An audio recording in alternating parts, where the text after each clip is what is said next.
Well, this is how to actually beat the Instagram algorithm in 2024, and it's actually a lot simpler than you might think. For example, last year, my team and I have helped our clients grow 3.4 million followers across the platform using mostly this strategy that I'm about to show you. So based on my data, it seems like the algorithm puts your account into different creator tiers, aka what I used to call the trust score. And simply said, the higher your tier, the more reach you'll get, the higher Instagram trusts you and your account. And there's different factors all playing into what your tier actually is. You can even lose your tier again and fall into a lower reach category. And the hardest to hit is actually the first one, which is what I would categorize as the creator tier. And granted, yeah, there's some speculation behind that, but I do have some data that suggests that around 1,000 followers, something not only happens with your reach, but also with the way the algorithm categorizes your content. Now, naturally, if you start out, your trust score is very low. Instagram doesn't really know who you are. 1,000 followers being the first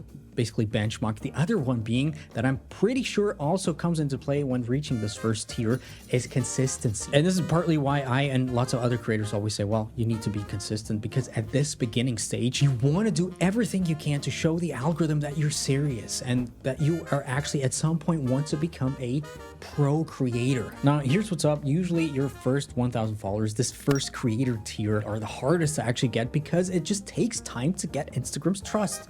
You can't just do that within a day, within a week. By creating consistent, good content, we're going to get into that, what that exactly means.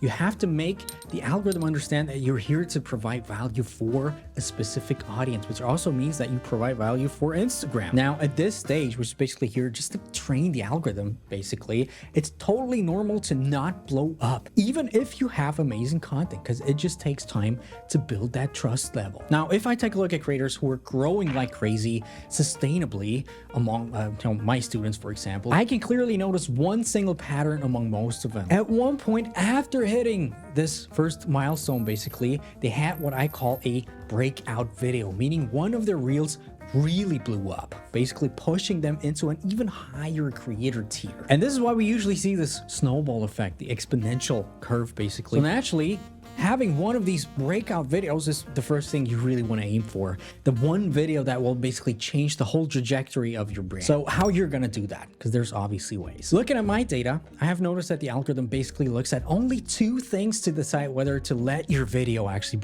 break out or not once you hit that first milestone. And the first thing is your retention rate, meaning how long do people actually watch your reel? And just focusing on that alone will help you create your first breakout video. Because naturally, right, you want to have your retention rate, your average watch duration, to be as high as possible. So how does that actually look in real life?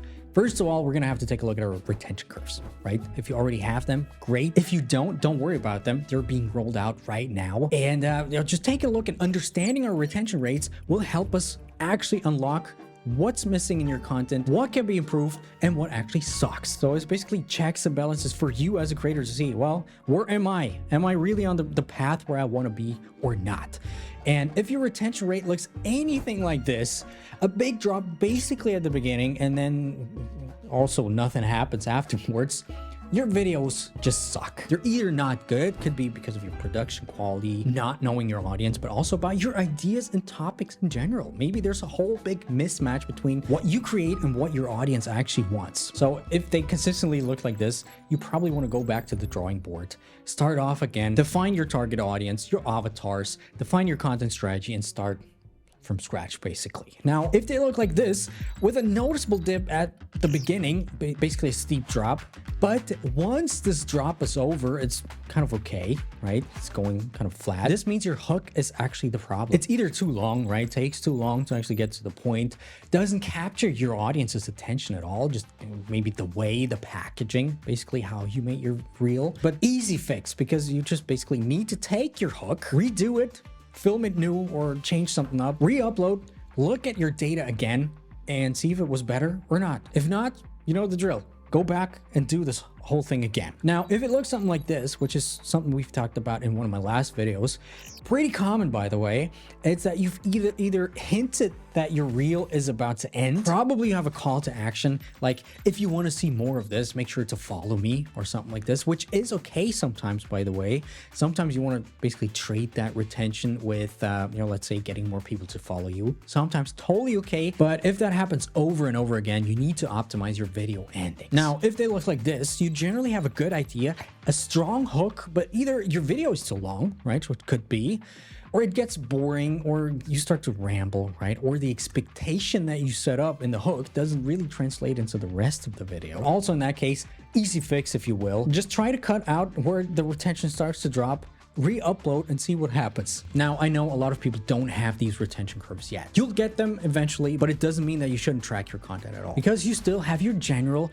average watch time stats. So let's say your video is 53 seconds long and your average watch time on this video is 6 seconds, right? So very low compared to the length of the video. You're just basically on the wrong track, right? Of course, longer videos don't need to have 100% retention, right? So don't expect to have 53 seconds retention with a 53-second video. I'll get to that in a second. But especially if you create shorter videos, you know, less than 20 seconds, you need to be as close to 100% retention as possible. So if it's 10 seconds long, you want your average watch time to be 10 seconds. So action step number 1. Track your existing stats and see what's the longest you've been able to keep people watching. Is it 7 seconds or is it 57? And then note down, what is the video about? What's the hook that you used? And generally, what kind of patterns can you see? Comment down below, by the way. I'd love to know what's your... Did I just cut myself with... Oh, paper cut. But comment down below. I'd love to know basically your maximum number. And then once you have an understanding of basically your skill set, make it your goal to get that number higher and higher with every single upload. And it's, by the way, not a coincidence that the first thing that comes up, that pops up when you go to one of your own reels, Instagram tells you this reel already has a total watch time of over 15 hours. So first of all, try to get the relative number up as much as possible. And if that means you have to create a lot shorter videos initially, that's okay, right? Try to have, first of all, 7-second videos that are 100% watch time, and then try to get the absolute number up as well and slowly step your way up. Doing this consistently will help you get pushed into this next creator tier, just because it sees, well, you're trying to make yourself better and they can actually see you actually get better. Now, of course, retention stats are not the only thing that make your reels go viral. I already know that people are going to say in the comments, well, Dominik, I have 20% retention and I have 3 million views. And I could make a whole 2-hour training on why that is. I actually have a lot of interesting data about it. But a lot of the times these videos are just very good ideas, very good execution, right? So there's always that. Or, and that's a major point, they elicit way more comments than average. Usually that happens if people disagree with you or if the video is polarizing in some way. And a lot of the times you're going to see these lengthy discussions, even fights in your comments. And if that actually happens, you've hit the jackpot. So action step number 2, try to elicit some of these comments. Try to be a little bit controversial or polarizing and get comments, get people to fight in the comments. So what are some of these controversial topics in your niche, right? Is there something you disagree with that you can call out, or something a lot of people have differing opinions about? Maybe even pin a comment to poke the fire a little bit more even. Now, of course, there's a science behind getting more comments, to eliciting emotions out of people. So if you want to learn the absolute method to do that, increase your comments and build an engaged community, watch this video next.